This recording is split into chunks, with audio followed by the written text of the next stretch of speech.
lot, Kent. Great opportunity for us again tomorrow. Top 5 team coming in here in Alabama. Obviously, very impressed with their performance in their win over Vandy and in the first matchup that we had in Tuscaloosa. So a lot of areas we'll have to improve upon tomorrow. As you reflect on the loss at Missouri, I thought from an offensive standpoint made a lot of improvement. More aggressive, attacking off the dribble and creating scoring opportunities for each other. Want to score it more efficiently on some of those open opportunities. But again, as you look at the three-point defense, especially in the first half, we know how important that'll be in Saturday's matchup, that has to be much better. Yeah, I mean, you mentioned it there. First 30, 32 minutes or so, you guys look a lot better offensively. Just what kind of things do you think you learned about your team specifically from those first 30 minutes or so? I thought I just did a better job of attacking pressure, getting by off the dribble, and then making some good decisions to whether it was scoring for yourself or creating an open shot for a teammate. I thought we took care of the ball for the most part, but the turnovers that we did have just seemed to be backbreakers. 5-point swings. Those are some of the plays we have to eliminate. But I just thought overall improved spacing and sharing of the basketball and some shot making. On some of the three-pointers, you look like you had a guy in there, or at least in close proximity. Are you losing too many guys? I know some of them are coming in transition, but is there some technical breakdowns or something? Yeah, I thought a couple were miscommunications, certainly. Transition defense is an area we still have a lot of room to get better. And then I thought, just like is often the case, you miss a couple of those assignments. I thought Missouri got some confidence, and then I thought they hit some really tough ones as the half went on, as they were playing with great confidence from a couple of the open looks we had given up early in the game. So we have to do a better job there. I mean, that's just the bottom line. Teams especially these teams who shoot it so well from three. We have to find a way to get there and not let those be uncontested. It's our responsibility to make the opponent miss. Yeah, Coach. We haven't talked a lot about Sean Phillips, but obviously gets 11 minutes in y'all's game on Wednesday. Just what has his progression been like? Where does he continue to need to improve, and just what have you seen from him? Well, I think he's really made a lot of strides in practice, just starting to understand, what it takes to play at this level on both ends of the floor. He's really improved in his ball screen defense. I love that he can impact the game with his size and length out there on the floor, and hopefully shore up some of our rebounding deficiencies. So, hopefully he'll continue to practice well and increase his role in the games.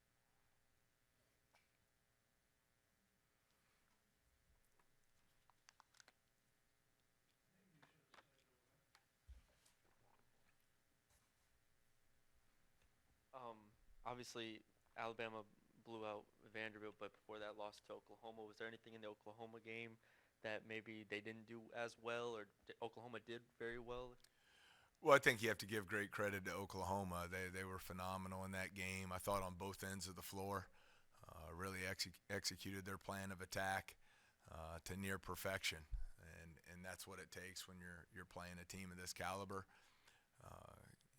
As you mentioned, you saw Alabama's response to that and their performance against Vanderbilt. So I think, as you look at their games, they can beat you a number of ways. Obviously, that's why they're one of the top 5 teams in the country. But I think Oklahoma did a great job of defending the three-point line, and that was a big key. And then offensively, I think one thing that does get taken away, from Alabama, because they're so explosive offensively, they have a very good defensive team. I think they have great rim protection with their 5-man. They have great length and athleticism. They're able to switch a lot. I thought Oklahoma was really able to execute on the offensive end of the floor and put up a big number there. I think after the Alabama game in Tuscaloosa, I think Chris asked you, do you watch the tape or you just flush it? John Brady asked you, I believe. Now that you're playing them again, I mean, you have to go back to it, obviously. But I mean, how hard is that, and what can you learn from it? Obviously? Oh, it is what it is. I mean, we got our butt kicked. You got to learn from it. We actually started off the game. The first shot defense was not terrible, but we could not secure any defensive rebounds. We got absolutely destroyed in the second chance points, and they turned those into some of those dagger threes, and the avalanche was on from there. So, when you play a team of this caliber, second shot opportunities, turning the ball over, we don't need to supply any additional help. They're plenty good enough to win games. We got to try and do a better job of taking care of the basketball and limiting their second shot opportunities. I mean, kind of building on that a little bit, you guys yourselves, the last several games have been a lot more aggressive on the offensive glass. I mean, is that just another way that you guys can help build, different offensive opportunities for your team? Well, I think it's important, Glenn. We're trying to find any way possible to manufacture points. And, we've talked about trying to get some easier baskets. When you get defensive stops, it enables you to get out in transition, and we've gotten a few easier baskets there. And then I think the next thing is second chance points on the offensive glass. So, Derek and KJ were really aggressive on the offensive boards on Wednesday, and hope to see that continue to be an area we keep getting better at, because we haven't shot a great percentage from the floor, obviously. So we need to get on the offensive glass and try and create some second opportunities for ourselves.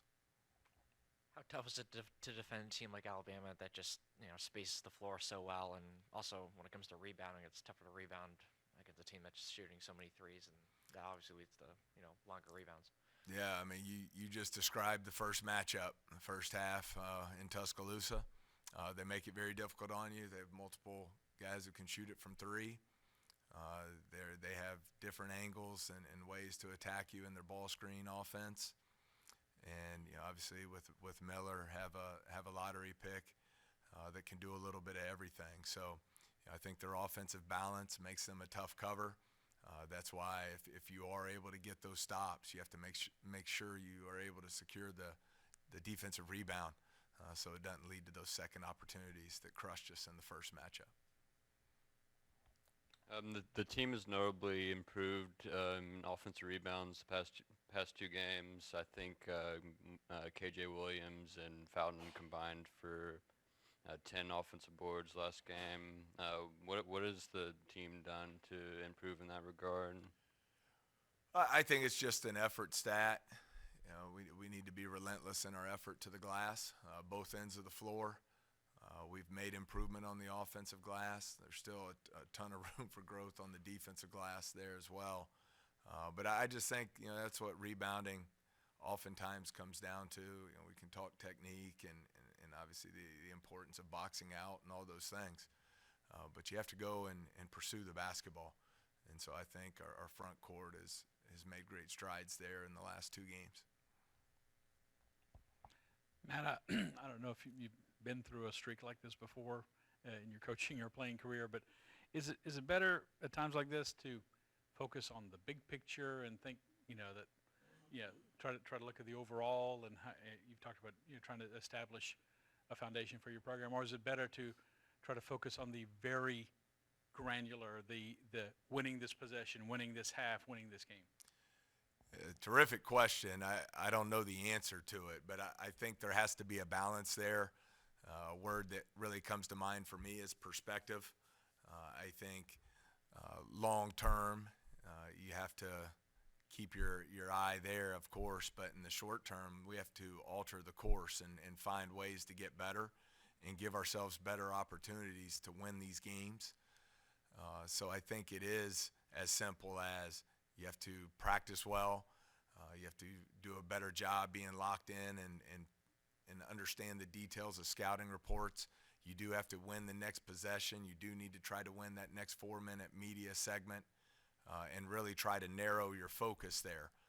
I talked with Sheldon at the radio show about this the other night. Coaching's easy when you've won 25 games in a row and life is good and everything's going smoothly. I think, in times of adversity, when you're not playing to the level you'd like to play, this is where you have to find ways to continue to build your team, to strike the correct balance of here are the things that have to get better and improve, and there has to be accountability and discipline to those things, but also have to instill belief and encouragement and celebrate some small victories as you're trying to get better and find a way to get back in the win column. So challenging, but that's where our focus is right now.